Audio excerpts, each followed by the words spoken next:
Hello everyone, welcome back to our channel. So வாங்க கொஸ்டினோட சொல்யூஷன்ஸை பார்க்கலாம். The length of the second hand of a watch is 1 centimeter. Change in velocity of its tip in 15 seconds. 15 செகண்டில் change in velocity என்ன அப்படின்னு சொல்லி கேட்டிருக்க ஒரு question. நிறைய பேருக்கு இந்த கொஸ்டினில் டவுட் இருக்கிறது ஒரு சகஜமான ஒரு விஷயம். இது ஒரு வாட்ச்னு வச்சுக்கலாம். ஸ்டார்டிங்கில் இதோட முள் இந்த இடத்துல இருக்குது சார், புரியுதா? ஃபைனலாக இதோட முள் இந்த இடத்துல இருக்குது சார், புரியுதா? இப்போ இதோட வெலாசிட்டி எப்படி இருக்கும், இதோட வெலாசிட்டி சேஞ்ச் ஆகுமா அப்படிங்கிறத நம்ம கொஞ்சம் திங்க் பண்ணணும், சரிங்களா? இந்த முள்ளோட வெலாசிட்டி எப்படி இருக்கும் கொஞ்சம் திங்க் பண்ணு. வெலாசிட்டின்னா என்ன?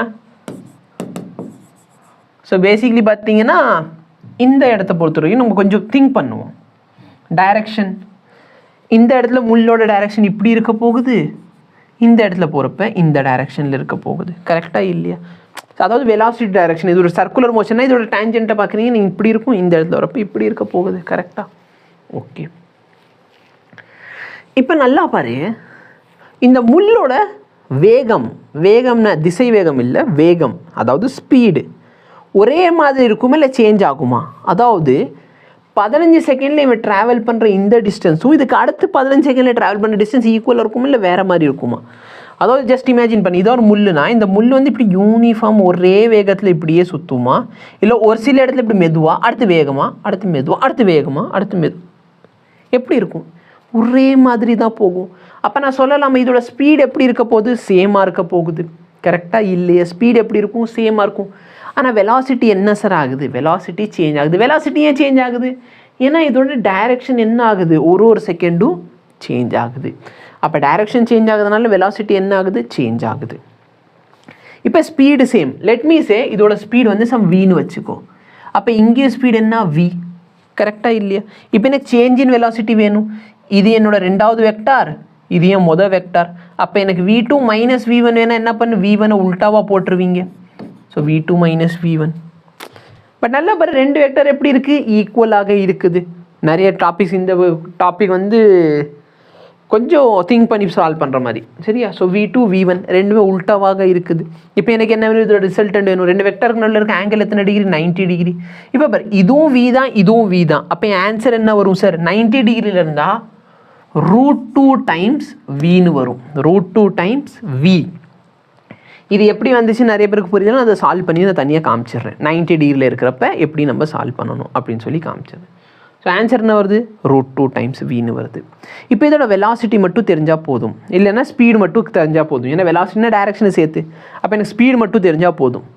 இப்போ நல்லா பாரு, இந்த இடத்துல ஒன்று இந்த ஃபார்முலா யூஸ் பண்ணு, ω/r, இல்லைனா speed is equal to distance by time போடு. ஒரு 15 செகண்டில் இவன் ட்ராவல் பண்ண டிஸ்டன்ஸ் எவ்வளோ? நல்லா பாரு, டோட்டலாக ட்ராவல் பண்ணால் 2πr, டோட்டலாக ட்ராவல் பண்ணால் 2πr. ஆனால் 15 செகண்டில் எவ்வளோ சார் ட்ராவல் பண்ணுவீங்க? டோட்டலோட காவாசி. அப்போ இவ்வளோ டிஸ்டன்ஸ் ட்ராவல் பண்ணியிருப்பியா? 2πr டிவைடட் பை 4, கரெக்டாக இல்லையா? எனி டிஃபிகல்ட்டி இருக்காது. ஓகே, இப்போ நல்லா பாரு, 2πr டிவைடட் பை 4 போட்டாச்சு. இதை டைம் எவ்வளோ? டைம் வந்து 15 செகண்ட்ஸ் ஆச்சு சார். இல்லை நீ சிம்பிளாக என்ன சொல்லியிருக்கலாம், ஒரு கம்ப்ளீட் ரெவல்யூஷனாக 2πr டைம் எவ்வளோ? 60 செகண்ட் எடுக்கும். சேம் லாஜிக் தான். அப்போ இதை வச்சு நீ சால்வ் பண்ண வெலாசிட்டி என்ன கிடைக்கிது எனக்கு? இது இதோட கேன்சல் பண்ண 2πr பை 30.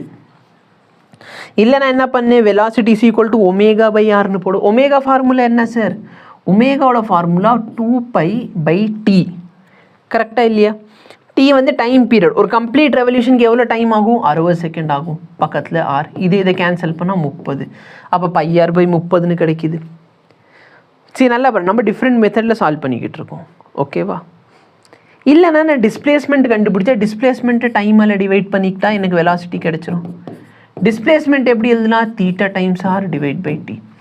இங்கேருந்து இங்கே வந்திருக்கீங்க, எவ்வளோ ஆங்கிள் ட்ராவல் பண்ணிக்கிறேன்? 90 டிகிரி. ரேடியனில் எழுது. 90 டிகிரியை வந்து நான் π/2 ரேடியன் எழுதலாம். r வந்து டிஸ்டன்ஸ். எவ்வளோ டைம் ஆச்சு? 15 செகண்ட் ஆச்சு சார். அப்போ நல்லா பாரு, πr/30 எல்லா மெத்தட்லேயுமே நான் சால்வ் பண்ணி காமிச்சேன். வேல்யூ என்ன வருது? πr/30. அப்போ √2 இன்ட்டு πr/30. ஆரோட வேல்யூ சப்ஸ்டியூட் பண்ணுவோம். ஆன்சர் ஆர் வந்து 1 சென்டிமீட்டர்னு கொடுத்துட்டான். ஆன்சரும் சென்டிமீட்டரில் தான் இருக்குது. அப்போ 1ன்னு போட்ட உடனே வேல்யூ பார்த்தீங்கன்னா இதில் எந்த ஆப்ஷன் எனக்கு தெரியல, பட் இந்த மாதிரி இருக்கிறது தான் கரெக்ட் ஆன்சர். இன்டூ √2. ஒருவேளை இது டினாமினேட்டரில் இருக்கும், இது நியூமரேட்டரில் இருக்கிற √2. ஓகேவா? ஸோ இது எனக்கு ஆன்சர்னு நினைக்கிறேன். ஏன்னா ஆக்சுவலாக எனக்கு டவுட் என்னென்னா ரெண்டுமே ஒரே மாதிரி இருக்குது. சரிங்களா? மேபி இந்த இடத்துல 30 √2 ரெண்டுமே டினாமினேட்டரில் இருக்கும். ஓகே, ஸோ ஆப்ஷன் 4 வந்து கரெக்ட். சொல்கிறது புரியுதா? இப்போ எப்படி சார் 90°லேருந்து √2v போட்டீங்க? அது நிறைய பேருக்கு டவுட் இருக்குன்னா, எப்போயுமே ஞாபகம் வச்சுக்கோ, வெக்டரில் ரிசல்டன்ட் வேணும்னா √v1² + v2², சப்ராக்ஷன் இருக்கிறதுனால -2v1v2 cos θ. இதான் ஃபார்முலா. அடிஷன் இருந்துச்சுன்னா நடுவில் ப்ளஸ் போட்டு, சப்ராக்ஷன் இருந்துச்சுன்னா நடுவில் மைனஸ் போட்டுக்கோங்க. இப்போ v1 என்ன v sir? So v² + v². நடுவில் ஆங்கிள் எத்தனை டிகிரி? 90° சார். ரெண்டு வெக்டருக்கு நடுவில் இருக்க ஆங்கிள் 90°. cos 90 என்ன? 0. அப்போது அந்த டேர்ம் விட்டாச்சு. அப்போ v² + v² 2v². v²க்கு ரூட் எடுத்தோன்னா v ஆயிரும். ஸோ இதனால தான் ரிசல்ட்டை நான் சிம்பிளாக √2 டைம்ஸ் v அப்படின்னு சப்ஸ்டியூட் பண்ணேன். ஓகேங்களா? இதெல்லாம் வெக்டார் டாப்பிக்கில் நான் இன்டெப்த்தாக டீச் பண்ணியிருப்பேன். இப்போ நீங்கள் பார்த்த சொல்யூஷனை பெரிய லாங் வீடியோலேருந்து நாங்கள் கிளிப்பாக எடுத்து போட்டிருப்போம். ஸோ மேபி உங்களுக்கு புரியல அப்படின்னா எங்களுக்கு கமெண்ட் பண்ணுங்கள். நாங்கள் கண்டிப்பாக இந்த வீடியோக்கு ஒரு டெடிகேட்டான சொல்யூஷனும் கொடுக்குறோம். ஓகேவா? இல்லை புரிஞ்சிடுச்சுன்னா வீடியோவை லைக் பண்ணுங்கள், மற்றவங்களுக்கும் ஷேர் பண்ண முடிஞ்சால் ஷேர் பண்ணுங்கள். தேங்க்யூ.